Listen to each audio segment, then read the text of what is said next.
Hi guys, happy Wednesday. Thought I'd do a video this morning. Yeah, it's still morning for another 20 minutes. You might hear some noise in the background. I live in Duluth, Minnesota. We have a fighter squadron, and they've been quite active flying around today. And they are quite loud when they come over the house. So anyway, you might hear that in the background. So I've been at a loss of what to do videos about lately. I've, kind of like writer's block, but with the videos. I've been waiting for my van to get fixed. That should be done tomorrow, so we can start doing some van stuff, some van life with Romer, my 1987 Volkswagen Vanagon Synchro camper. That's a long one. So that'll be back. That'll be fixed tomorrow. We can start doing some video stuff like that. But I came up with an idea. So if you guys follow my channel, it's been over a year ago now, but I wrote a book called From Turmoil to Triumph. And it's just a memoir, tells a little bit about my upbringing and how I got to where I'm at right now. And I thought maybe we'd do some stories from it. That I can do. I know the content. I lived it. So that might be kind of fun. And might not be so flattering either, because some of these stories were some heartfelt lessons and things like that. So you'll notice today I don't have any glasses on. I have contacts now. And oh my gosh, I absolutely love having them. I'm really bad with glasses, and I either lose them, break them, scratch them, and always getting them dirty. So I can clean them right now, start wearing them, and 20 minutes later, they're all smudged up and looking like crap.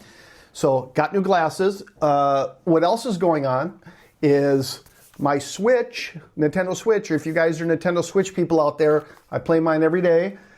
The rumor mill is hot for Nintendo Switch news right now. Nintendo Switch 2, supposedly it's going to be revealed tomorrow. So if you guys are old Nintendo fanatics like I am, or young fanatics, whatever, tomorrow's supposed to be a big day for us Nintendo fans. And they're not releasing it tomorrow, but they're going to talk about it and actually show it in action and how it works, and having a press release, so to speak. And then I guess it's not going to get released for a few more months, but at least we get to see it working, and that's pretty exciting. So yeah, let's get to a story from the book. I've got one in mind, and I haven't really thought hard about how I'm going to talk about it. I'm just going to kind of wing it. So it's a story from the book. Let's see. Does it even say? Let me see if I can see what chapter it's in. Yeah, I'm not sure. Yeah, anyway.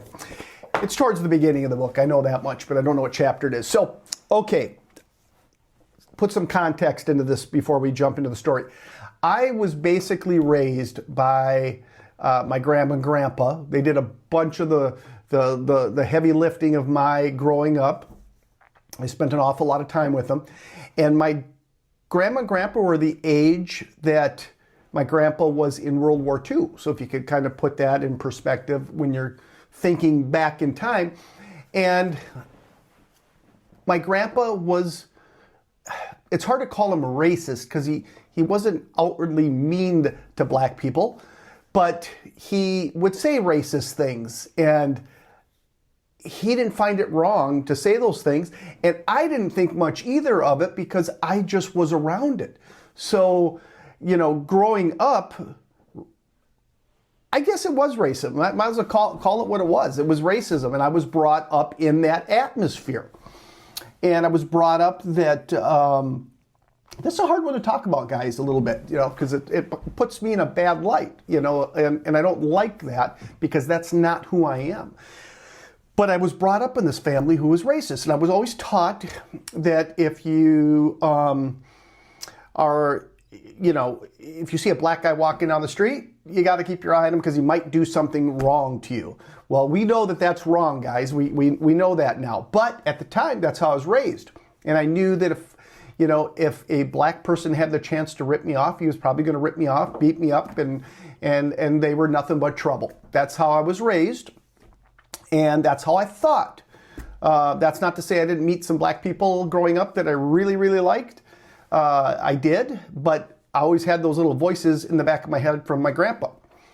So let's talk about a story now. Now that you know that, let's talk about a story.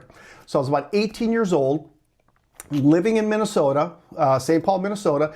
A friend of mine from high school graduated, and he moved to Pensacola, Florida. No, Fort Walton Beach, Florida, right next to Pensacola. And he had joined the Air Force, and he was in Fort Eglin Air Force Base. And at the time, I was driving a 1984 Pontiac Fiero.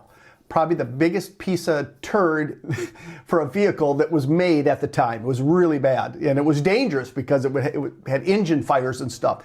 The gas tank, it was a two-seater, and the gas tank was right behind you. And it was known to have fires back there if you were in an accident or anything like that. Really, really bad car, really dangerous. So I was driving that down, and I was going to drive straight through, which I did. But on the way down, the starter went out. And it was a Shell gas station that put a new starter in for me. And it kept failing. The engine, we found out later, was running so hot it was burning out the starter. And I kept having to stop at Shell gas stations. I think I got it replaced 3 different times on that trip. But as I was going down, there came a point where I had it replaced, but it was already acting up again, and it was about 11:30 at night. And I had to get fuel, and I shut the car off, which was dumb, knowing that I was having a starter issue. I was in Alabama, in this small hole-punk town in the middle of nowhere, like a one gas station town with nothing else. I filled up. I went in to pay. This is long before you pay at the pump or anything like that. And I end up grabbing, you could buy wine coolers and stuff in there, which you couldn't do in Minnesota at the time. And I was still drinking at that time. I thought, wow, I'm going to buy a wine cooler from the gas station, not something that you could do at the time where I lived. But anyway, I bought that. I came back out, and it wouldn't start. And I thought, oh, shit. And I noticed there's a car that was kind of circling the parking lot, not really taking too much notice of me. But I noticed it was a bunch of black guys in that car. And I started thinking, oh, shit. And then all of a sudden midnight came. A few minutes later, it was midnight. The store shut down, closes at midnight. Now that's all, it's dark out now, you know, and the lights are off on the building. I've got full tank of gas. And now another car shows up with a bunch of black guys in it. And I'm thinking to myself, I've got all these $100 bills on me for the trip. I'm broke down, and this isn't going to go good. I got to get this thing started. And as I'm doing that, one of the cars rolled up on me, and a couple guys got out. And next thing you know, they all got out. And I don't know how many they could fit in that car, but it seemed to, all of a sudden there was like 6, 7 guys around me. And one of them says, hey man, what's going on? I said, I'm having problems with my car. It won't start. He says, well, give me the key. And he's monkeying with it. And he goes, I think you got a starter issue. I said, yeah, I've been having an issue with the starter. Next thing you know it, they've got a jack out. They've got the thing jacking up in the air. He's underneath it. And he got it running for me. And by now, another car pulled up, another one from the other side. Now I got like 3, 4 cars around me, and I'm out there with a bunch of black people. I'm just waiting for the roof to cave in. My grandpa told me if I got in a situation like this, it's going to go bad. It's going to go bad. And next thing you know, my car's running. I offered him some money to help me out. He wouldn't take my money.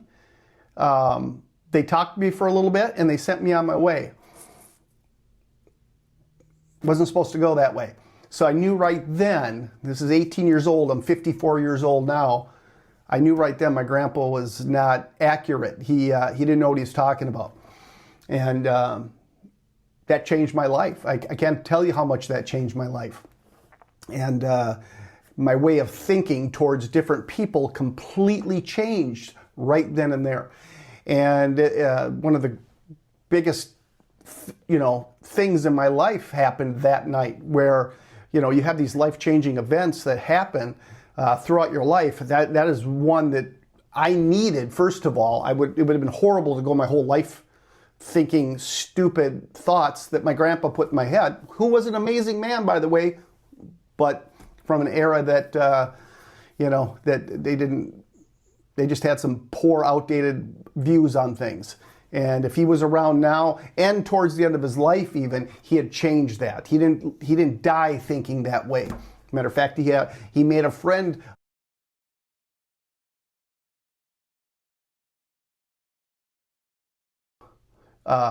gay.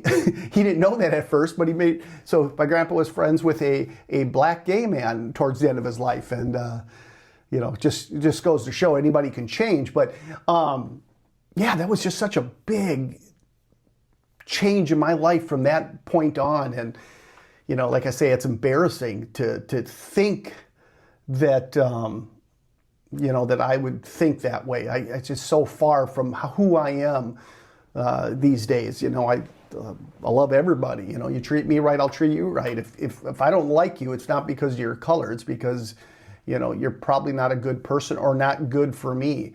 And, man, I needed that life-changing experience at that time. I needed that to happen. Those people that came into my life that night, I don't think they realized what they really did for me. They think they fixed my car. They fixed a whole lot more than that. And man, I'm just so blessed and so lucky that that experience happened to me. So anyway, there's a story from my book. And speaking of gay people, we'll do the next story on gay people because, of course, you grow up in that kind of family, you don't like those people either. And that's not the case for me anymore, but I have a story that changed my life, and it happened right about that same amount of that same era of time. So anyway, I will see you guys on the next video, and that's what I'll do a video on the next one. Talk to you soon. Take care, all.